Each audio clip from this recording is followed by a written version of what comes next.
पंडित विमल खजूरिया जी हैं हमारे साथ, जो आज साल का आखिरी चंद्र ग्रहण है। आपको बता दें कि इससे पहले सूर्य ग्रहण था, वो भी मंगलवार को था, और जो चंद्र ग्रहण है आज के दिन यानी आज 8 नवंबर है, वो भी मंगलवार को है।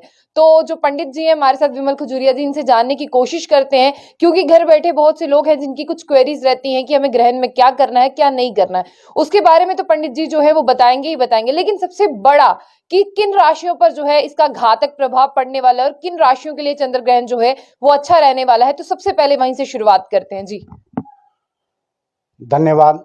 ओम गजाननं भूतगणादिसेवितं कपितजम्बूफलचारुभक्षणं उमासुतं शोकविनाशकारकं नमामि विघ्नेश्वरपादपङ्कजं। वक्रतुण्डमहाकाय सूर्यकोटिसमप्रभा निर्विघ्नं कुरु मे देवा सर्वकार्ये सर्वदा। जय माता दी। सर्वप्रथम आपका इस मंदिर में जो आने का उद्देश्य है, ये माता चिंतपूर्णी का मंदिर है। माँ भगवती सबकी चिंता हरे। मैं आपके माध्यम से सबको यही मैसेज देना चाहता हूँ। रही बात कि आज चंद्रमा ग्रहण है, वो आज सबको मालूम है कि सुबह उसका जो सूतक है वो 8:35 से प्रारंभ है, और जो ग्रहण का समय है, ऐसे तो हर स्टेट में अलग अलग से चंद्र ग्रहण के जो दर्शन होंगे। इंडिया में तो ग्रहण करीब 4 साढ़े 4 बजे से तो लग ही जाएगा। विशेष करके हम रहते हैं जम्मू प्रांत में, तो जम्मू प्रांत में जो ग्रहण है वो 5:32 से लेकर 6:19 तक रहेगा। तो इसमें जो चंद्र जो दर्शन होंगे वो गृहस्थ चंद्रमा के दर्शन होंगे। जैसे कि जो चंद्रमा चढ़ेगा तो उस समय ग्रहण लगा होगा।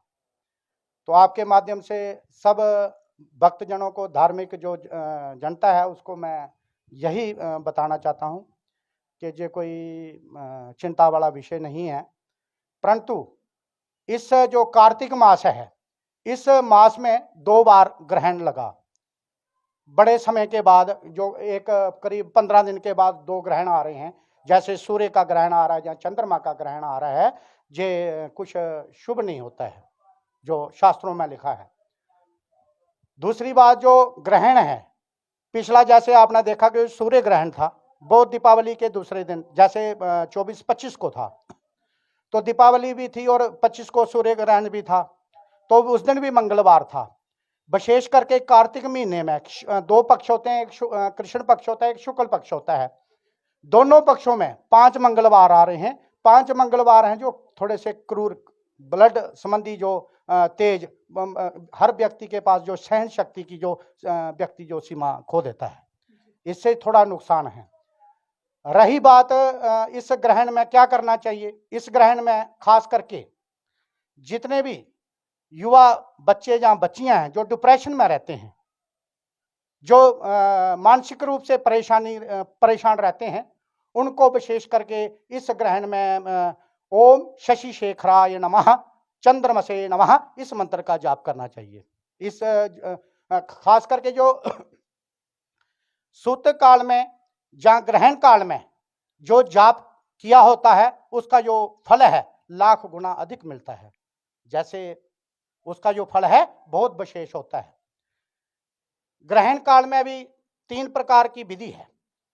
भगवान की प्रतिमा को नहीं स्पर्श करना चाहिए, धूप ज्योत इत्यादि नहीं जगाना चाहिए, साथ में आचमन वगैरह नहीं करना चाहिए। जो भी खाद्य वस्तुएं हैं हमारे घर में, जैसे हम आटा गूंदा पड़ा है, जहाँ अचार है, मरबा है, जहाँ कोई अन्न है, उसको स्पर्श नहीं करना चाहिए। सूतक काल में भी नहीं करना चाहिए और ग्रहण काल में भी नहीं करना चाहिए। किंतु आज समय का अभाव देखते हुए कुछ लोग वृद्ध अवस्था में हैं, कुछ बीमार हैं, कोई डायबिटिक हैं, कुछ बच्चे लोग हैं, उनको तो खाने पीने में कोई डॉक्टरों ने जैसे उनको सलाह दी है, उनको तो सेहत का ध्यान तो रखना ही पड़ेगा। उनके लिए विशेष ये मैं आपके माध्यम से उनको बताना चाहता हूँ कि सर्वप्रथम जो भी अन्नादि हैं, या दूध है या दही है, उसमें आप थोड़ी सी तुलसी या कुशा, डोगरी शब्द है दब, उसमें उसमें डाल लें। उसके बीच में आप जो वृद्ध अवस्था है, सूतक काल में भी तो शास्त्रों में ऐसा लिखा है कि सूतक काल में भी व्यक्ति को अन्नादि ग्रहण नहीं करना चाहिए, लेकिन लोग कर रहे हैं। किसी को जोर जबरदस्ती तो हम नहीं कर सकते हैं, लेकिन जो तथ्य की बात है वो सूतक काल में नहीं करना चाहिए। चलो सूतक काल में जो करते हैं, जो खास करके इसमें गर्भवती महिलाएं हैं, उनके लिए मैं आपको विशेष बात बताना चाहता हूं आपके माध्यम से।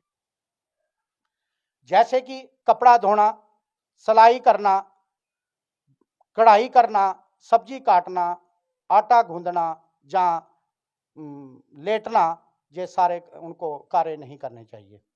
उनको विशेष करके शिव भगवान के सामने एक कमरे में एकांत में बैठ के कोई धार्मिक पुस्तक का अध्ययन करना चाहिए, जैसे देवी भागवत हो गया, गीता हो गई, रामायण हो गई, कोई भी जो हमारे धार्मिक ग्रंथ हैं उनका अध्ययन करने का विशेष प्रभाव पड़ता है। पंडित जी, हमारे पास कुछ सवाल हैं, जनता के सवाल है। उनका कहना है कि इस साल में हर त्योहार जो है वो 2-2 दिन मनाया जा रहा है और ग्रहण भी 2 बार आ रहे हैं। आपने शुरुआती ही तौर पर कह दिया कि इसे जो है अशुभ माना जाता है। क्या ये जो त्योहार 2-2 दिन मनाए जा रहे हैं, क्या वो भी अशुभ है? नहीं, ऐसा नहीं होता है। त्योहार जो सारे शुभ हैं। कोई भी त्योहार जो है उसमें जो हमारी जो संस्कृति के हिसाब से जैसे जो तिथि है वो आगे पीछे चलती रहती है। उनका जो मान है 60 घड़ी मान होता है, तो कुछ पहले दिन भी तिथि होती है, कुछ दूसरे दिन भी होती है। अशुभ वाली कोई बात नहीं है। हाँ, लेकिन इस वर्ष में क्या होता कि समय के हिसाब से जैसे जो आपने देखा भी होगा, सुना भी होगा, जैसे कि कभी उत्तरायण या दक्षिणायन में 15 दिन जो सूर्य आगे की तरफ चलता है, 15 दिन पीछे की तरफ चलता है।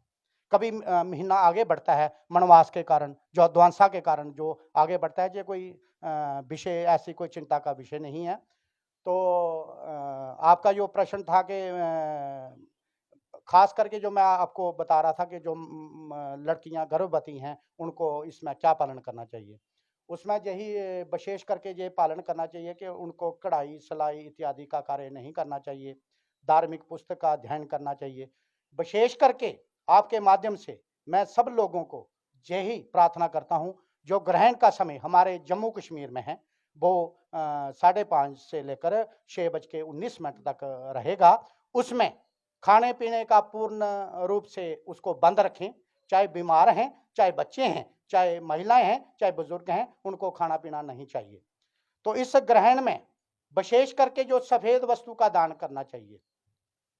सफेद वस्तु जैसे आटा हो गया, चावल हो गया, दूध हो गया, दही हो गया या घृत हो गया, ये कब करना चाहिए इसकी भी एक व्यवस्था है। जो ग्रहण से पहले, सर्वप्रथम ग्रहण लगने से पहले सब लोग प्रातः उठ के स्नान करेंगे। स्नान के बाद फिर अपनी पूजा पाठ तो आप 8:30 बजे प्रातः कर ही सकते थे। अब वो इस समय जो सूतक काल प्रारंभ हो गया है, अब सूतक काल के बीच में भी स्नान व्यक्ति को करना चाहिए। जो मध्याह्न काल होता है उस सूतक काल के बीच में भी स्नान करना चाहिए। उसके उपरांत जब मोक्ष काल 6:19 के उपरांत जब मोक्ष होगा ग्रहण का, तो नहा धो के अपने वस्त्रों को चेंज करके, उन वस्त्रों को नहीं धारण करना चाहिए, उनको पानी से निकाल के निचोड़ के उनको अच्छी तरह सुखा लेना चाहिए।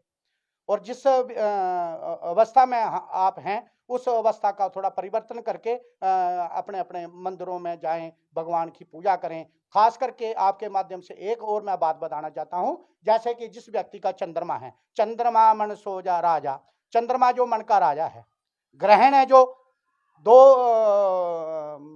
समय लगता है, एक भगवान सूर्य को लगता है, दूसरा चंद्रमा को लगता है। जो सूर्य को ग्रहण होता है वो अमावस्या को है और जो चंद्रमा को ग्रहण जो पूर्णिमा को है। इसमें कोई घबराने वाली बात नहीं है। लोग बड़ी अफवाहें फैलाते हैं, ऐसा है, ऐसा है, ऐसा कुछ भी नहीं है। दूसरा रही बात किन राशियों के लिए अच्छा है, किन राशियों के लिए ये खराब है। जैसे कि लगभग 3 राशियों के लिए ये ग्रहण अच्छा है, बाकी सबके लिए कुछ ना कुछ ये इसका जो दुष्प्रभाव होगा। जैसे कि मिथुन राशि के लिए अच्छा है, मकर राशि के लिए अच्छा है, कुंभ राशि के लिए अच्छा है, बाकी सब राशियों के लिए ये खराब है।